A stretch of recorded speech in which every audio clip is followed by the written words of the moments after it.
Hii ni historia ya kisima cha Ngula. Wasukuma wanakiita Lwinzirukulu, maana yake kisima kisichokauka. Kisima hiki kimekuwa na maajabu na mvuto wa aina yake. Historia ya kisima hiki ni ya miaka mingi. Tangu miaka 1948-50 ilianza kama chemchemi ndogo, lakini historia kamili iko juu kule mlimani. Inasadikika inaweza ikawa ni mkondo ziwa ambao umetokea ziwa Victoria, ukapita sehemu za mabomba, pale kuna kisima kikuu, ukapita hapa Ngula na baadaye ukaenda Amanda, kuna kisima kikuu, na baadaye ukaenda maeneo ya Kanyerere na huu mkondo ukaishia ziwa Victoria maeneo ya Bukumbi. Kisima hiki kimetumika sana katika kulihudumia shirika la reli. Hapa kulikuwa na bomba ambalo linatoa maji hapa linapeleka pale chini relini, na pale ilikuwa inatumika kwa ajili ya mainjini ya matreni kwa matumizi ya maji, na kimekuwa sehemu kubwa sana ya huduma ya maji, ambapo kinalisha au kinanywesha wakazi zaidi ya 3400 wa kijiji hichi, pamoja na shughuli za kilimo. Jirani yetu hapa kuna shughuli kubwa za bustani, shughuli za kimaendeleo zinategemea kisima hiki. Kisima hiki kimebadilika kuwa fursa kwa wananchi wa tarafa ya Ngula, hususani wakazi wa kijiji cha Ngula wanaojishughulisha na kilimo cha umwagiliaji.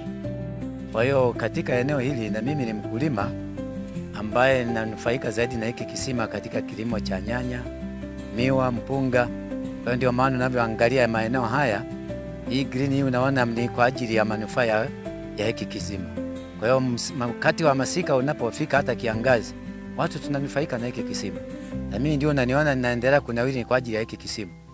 Kwa ajili ya kilimo, tumika kilimo cha nyanya, miwa. Hiyo ndio maana kinatusaidia katika maisha yetu ya kuishi katika kijiji hiki cha Ngula. Kisima hiki kimekuwa ni msaada sana kwetu, hasa wana tarafa ya Ngula. Ni kisima ambacho waka hakikauki. Ndio maana hata tarafa ikaitwa tarafa ya Ngula kwa sababu ya kisima hicho. Wakati Wajerumani wanitengeneza hii reli ya kati, Wajerumani walibaini hicho kisima, mpaka wakaenda kuchukua maji kwa anatoa kwenye kijiji cha Ngula kuyapeleka mpaka kwenye kijiji cha Bukumbi. Wakaweka pale tenki, kila treni ilipokuwa ikipita pale au gusi ilibeba hayo maji, ndio yaligawanywa kwenye reli hii ya kati kutoka Mwanza mpaka Shinyanga mpaka Tabora. Walitumia hayo maji watumishi wa reli hiyo. Kwa hiyo mimi ninavyofahamu hiki kisima waga hakikauki. Ndio maana miaka ya nyuma kilikuwa na miujiza mbalimbali. Unaweza ukaona ngoma zimeanikwa pale, lakini huwezi ukaona watu walioweza kuzianika. Una samaki mpaka leo wapo pale, lakini huwezi ukakuta kwamba hawa samaki sijui waga wanaenda wapi. Yaani wako pale, na kuna kipindi mtu akiingia pale mwenye kitofu kikubwa, maji yalichemka yakaibuka ili yamvae, watu walikuwa nakimbia. Kwa hiyo hicho kisima kilikuwa na maajabu yake. Lakini nasema kwamba kisima hicho kwa sababu waga hakikauki, hata wakati wa ukame kabisa tarafa ya Ngula maji waga tunafuata hapa. Asilimia kubwa ya vijana wote wanaomaliza masomo yao ya kidato cha 4 wanajiajiri kupitia hiki kisima kwa sababu ya kufanya kilimo cha umwagiliaji. Na sio vijana tu wanaomaliza shule, pia na wananchi wote na wazee, wakina mama, wote wanafanya kilimo cha mboga mboga katika eneo hili kutumia maji ya kisima hiki. Wananufaika, wanamama wanapata kiuchumi, wanapata pesa kuendesha familia zao na maisha yao na kupata mahitaji mbalimbali. Hata vijana, wazee na wananchi wote wa tarafa ya Ngula kwa ujumla wananufaika na hiki kisima. Tangu nimeanza kilimo, maana tangu kwa sasa hivi niseme ni miaka 40 tangu nilikuwa mwanafunzi. Hiki kisima hiki kimenifanya kulipa ada za shule, kimenisomesha mpaka nimekuwa mtu mzima, na ndio kinanifanya niendelee kuishi hata sasa hivi. Navuna hapa, nauza nyanya, mpunga, nalima ama kupitia hiki kisima. Kwa hiyo ndio kinanifanya nasomesha hata watoto mpaka sasa kwa ajili ya kutumia hiki kisima kwa ajili ya umwagiliaji. Kwa kweli tunamshukuru Mungu. Hiki kisima kimetusaidia sisi wakazi wa kijiji hiki cha Ngula. Kimesaidia mambo mengi, utumiaji wa maji ya kunywa, kilimo cha umwagiliaji. Tunalima mahindi, tunalima matunda, tunalima miwa, tunalima nyanya, tunalima vitu vingi vinasaidia kwa ajili ya umwagiliaji.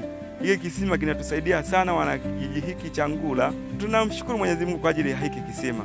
Napenda kupitia fursa hii kuwaasa vijana wenzangu kuchangamkia fursa ya mikopo ya 10% inayotolewa na serikali ili kuboresha kilimo cha umwagiliaji, kwa maana ya kwamba kwenda kununua vifaa vya kisasa vya kilimo vya umwagiliaji ambayo inaweza kusaidia kupata kipato kikubwa sana katika kilimo hiki. Mzee Ayubu Clement Bujiku ni mnufaika mkubwa wa kisima cha Ngula, na maombi yake makubwa ni uboreshaji wa miundombinu ya kisima hicho. Maombi yetu kama kuhitaji kama msaada kama serikali. Unaona mitaro yetu hii tunayotumia ni ya tope. Kwa hiyo tulikuwa tunahitaji kama kuna uwezekano wa kuweza kutengeneza hata ile mifereji ya simenti ambayo ikawa inasambaza vizuri, maana unaona maeneo yote haya mpaka kule chini au kwenye hiyo minazi mpaka hizo jaruba zinategemea kisima. Kwa hiyo wakati wa masika unapofika hata kiangazi, watu tunanufaika na hiki kisima. Naitwa Abel Gembe, mtayarishaji wa makala hii ya kisima cha Ngula, na hii ni CTV Online.